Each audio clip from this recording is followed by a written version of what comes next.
నమస్తే, welcome to our channel. ముందుగా headlines. MLC ఎన్నికల వేళ పవన్ కళ్యాణ్ కీలక నిర్ణయం. Janasena chief AP deputy CM Pawan Kalyan కీలక నిర్ణయం తీసుకున్నారు. ఎమ్మెల్సీ ఎన్నికల సందర్భంగా పార్లమెంటు నియోజకవర్గాల వారీగా కోఆర్డినేటర్లను నియమించారు. ఉభయ గోదావరి, ఉమ్మడి కృష్ణా, గుంటూరు జిల్లాలకు సంబంధించి గ్రాడ్యుయేట్ ఎమ్మెల్సీ ఎన్నికల్లో కూటమి అభ్యర్థుల విజయానికి జనసేన తరపున పార్లమెంటు నియోజకవర్గంలో కోఆర్డినేటర్లను నియమించారు. ఆల్ టైంలో బంగారం ధరలు 10 రోజులుగా పసిడి ధరలు పరుగులు పెడుతున్నాయి. నిన్న ఉన్న ధరలు ఇవాళ ఉండడం లేదు. తాజాగా గోల్డ్ రేటు మరింత హైకు చేరింది. దేశంలో 24 క్యారెట్ల బంగారం ధర 87,160 ఉండగా 22 క్యారెట్ల బంగారం ధర 79,900గా వ్యాపారులు విక్రయిస్తున్నారు.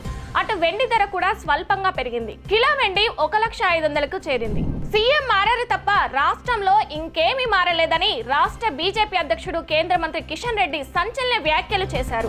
సంగారెడ్డి జిల్లాలో ఎమ్మెల్సీ ఎన్నికల ప్రచారంలో ఆయన మాట్లాడుతూ ఏడాది పాలనలోనే కాంగ్రెస్ పై తీవ్ర వ్యతిరేకత వచ్చిందని కామెంట్ చేశారు.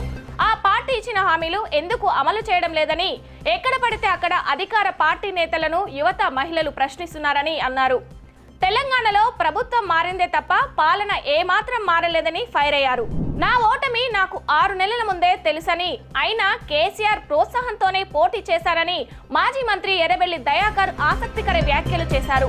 రాష్ట్రంలో ఇప్పటికిప్పుడు ఎన్నికలు వస్తే బీఆర్ఎస్ కు 100 సీట్లు ఖాయమని ధీమా వ్యక్తం చేశారు. తమిళగ వెట్రి కళగం అధినేత ప్రముఖ నటుడు విజయ్ కు Y+ భద్రత కల్పిస్తూ కేంద్ర హోంశాఖ ఉత్తర్వులు జారీ చేసింది.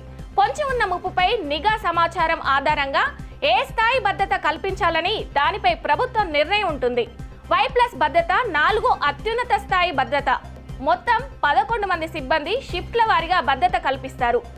వారిలో 2 నుండి 4 కమాండోలు, మిగిలిన వారు పోలీస్ సిబ్బంది ఉంటారు.